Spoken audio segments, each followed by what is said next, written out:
நீரின்றி அமையாது உலகு. இது வான்புகழ் வள்ளுவனின் அமுத வாக்கு. மனிதன் உயிர் வாழ்வதற்கு அத்தியாவசிய தேவையான உணவு உற்பத்தி மற்றும் குடிநீர் தேவையை பூர்த்தி செய்வது நீர் ஆதாரங்களே ஆகும். அதிலும் முக்கியமாக பாலாறு, காவேரி நதிகளில் இருந்து தண்ணீர் தமிழ்நாட்டின் அண்டை மாநிலங்களான ஆந்திரா மற்றும் கர்நாடகா இவைகளால் மறுக்கப்பட்டு யாவரும் அறியாமல் மெதுவாக தமிழகம் வறண்ட பாலைவனமாக ஆகிக்கொண்டு வருகின்றது. தமிழ்நாட்டில் தென் மாவட்டங்களை வளப்படுத்தும் பெரியாறு அணையிலும் தேவையில்லாத சிக்கலை கேரள அரசு உருவாக்கி உள்ளது. இந்த 30 ஆண்டுகளாக நடைபெற்று வரும் முல்லை பெரியாறு பிரச்சனையின் உண்மை பின்னணி என்ன? இந்த சிக்கலுக்கு என்னதான் தீர்வு? இவற்றை பொதுமக்களுக்கு எடுத்துச் சொல்வதுடன் தமிழக மக்களுக்கு நியாயமான தீர்வு கிடைக்க வேண்டும் என்பதே இக்குறும்படத்தின் நோக்கமாகும். 17ஆம் நூற்றாண்டின் இறுதியில் தமிழ்நாடு மற்றும் இந்தியாவின் பிற பகுதிகளிலும் உணவு பஞ்சம் தலைவிரித்து ஆடியது.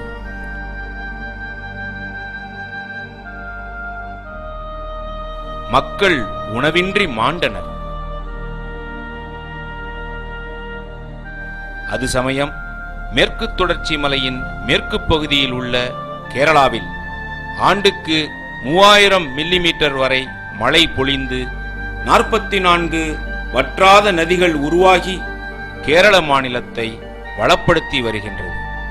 மேலும் கேரளாவில் சமவெளி குறைவாக உள்ளதால் அதிக அளவு தண்ணீர் மேற்கு நோக்கி பாய்ந்து வீணாக அரபிக்கடலில் கலக்கின்றது.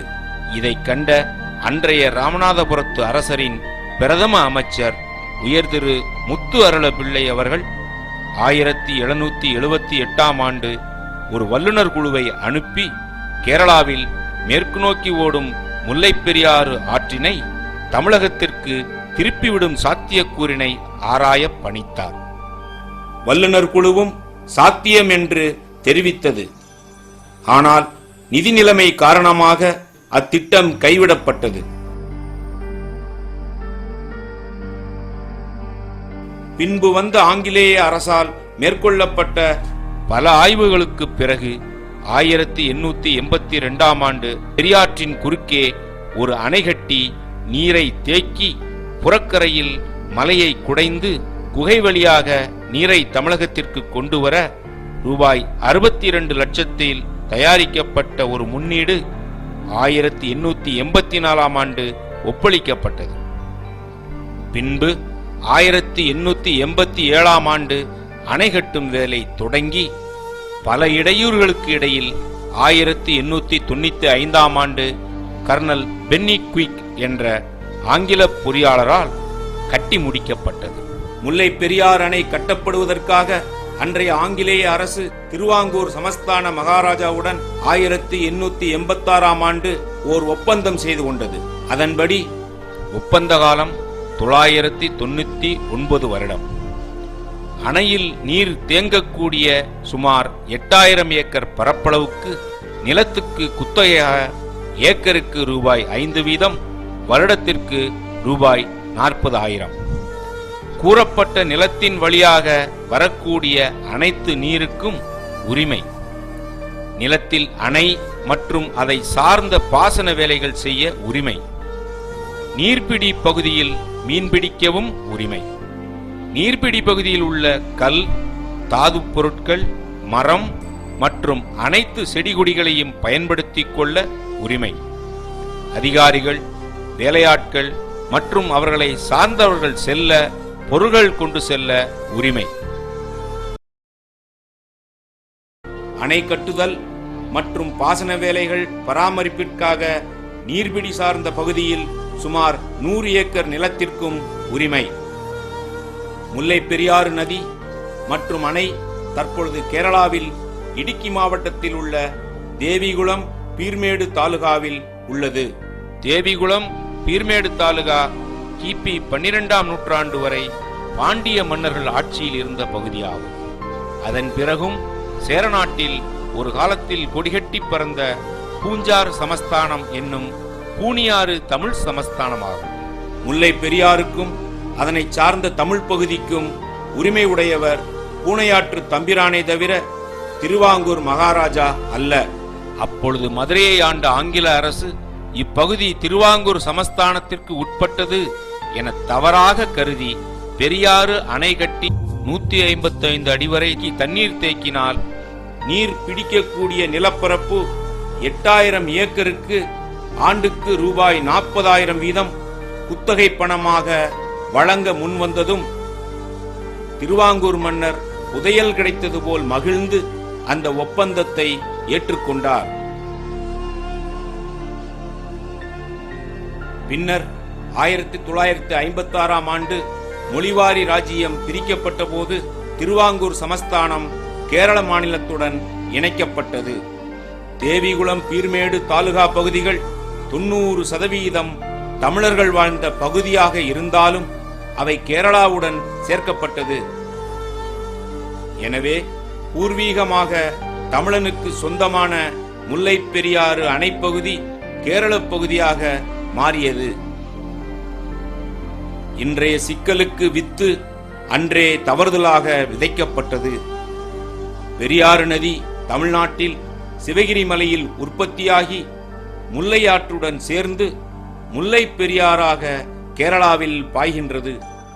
ஆகவே முல்லை பெரியாறு வடிநிலப் பகுதி கேரளாவும் தமிழகமும் இணைந்த பன்மாநில வடிநிலப் பகுதியாகும். இதன் அடிப்படையில் முல்லை பெரியாறு நீரினை பெறுவதற்கு தமிழ்நாட்டிற்கும் முழு உரிமை உள்ளது. ஆனால் அணையும் நதியும் கேரளாவில் இருக்கின்றது. அதில் நமக்கு என்ன உரிமை? கேரள அரசை கெஞ்சி கேட்டு அவர்கள் கொடுப்பதை ஏற்றுக்கொள்வதுதானே முறை என்ற எண்ணம் பொதுவாக விவரம் தெரியாத சில தமிழ் மக்களிடம் இருக்கின்றது. இது ஒரு தவறான கண்ணோட்டமாகும். தற்போதைய மாநில எல்லையின்படி கம்பம் குமிளி தேசிய நெடுஞ்சாலையில் குமிளி நகரின் நுழைவாயிலில் தமிழக எல்லை முடிந்து விடுகிறது. பெரியாறு அணை குமிளியிலிருந்து 16 கிலோமீட்டர் தொலைவில் உள்ளது. அணையும் அணையின் நீர்ப்பரப்பும் கேரளாவில் உள்ளன. ஆனால் அணையின் உரிமை, இயக்கம் மற்றும் பராமரிப்பு தமிழக பொதுப்பணித்துறை பொறியாளர்களால் மேற்கொள்ளப்படுகிறது. இப்பணிகளுக்காக குமிளியிலிருந்து 5 கிலோமீட்டர் தொலைவில் உள்ள தேக்கடியில் தமிழ்நாடு பொதுப்பணித்துறையின் ஓர் உபகோட்டமும் 4 பிரிவு அலுவலகங்களும் அவற்றிற்கான குடியிருப்புகளும் உள்ளன.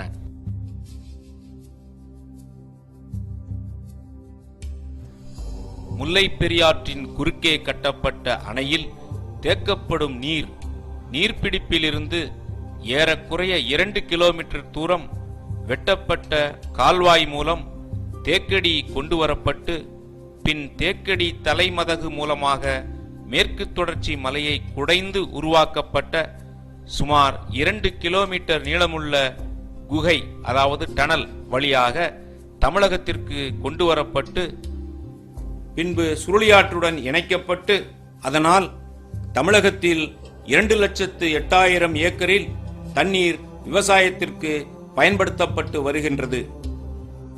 பின்பு 1956ஆம் ஆண்டு இந்த நீரை பயன்படுத்தி மின்சாரம் தயாரிக்க தமிழக பகுதியில் போர்பே அணை கட்டப்பட்டது.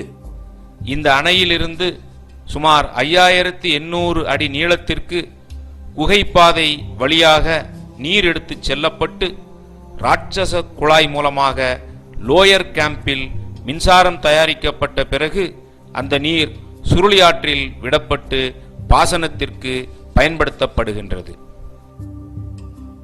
முல்லை பெரியாறு அணையில் பெறப்படும் நீரின் மூலமாக ஆண்டுக்கு 2,08,000 ஏக்கரில் தேனி, திண்டுக்கல், மதுரை, சிவகங்கை ஆகிய 4 மாவட்டங்களில் விவசாயம் செய்யப்படுகின்றது.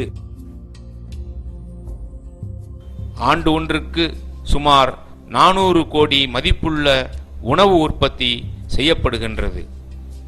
சுமார் 10 லட்சம் விவசாயிகளுக்கு வாழ்வாதாரமாக உள்ளது. மதுரை மாநகர் உட்பட தேனி, திண்டுக்கல், மதுரை, சிவகங்கை ஆகிய மாவட்டங்களில் சுமார் 60 லட்சம் மக்களின் குடிநீர் ஆதாரமாகவும் உள்ளது.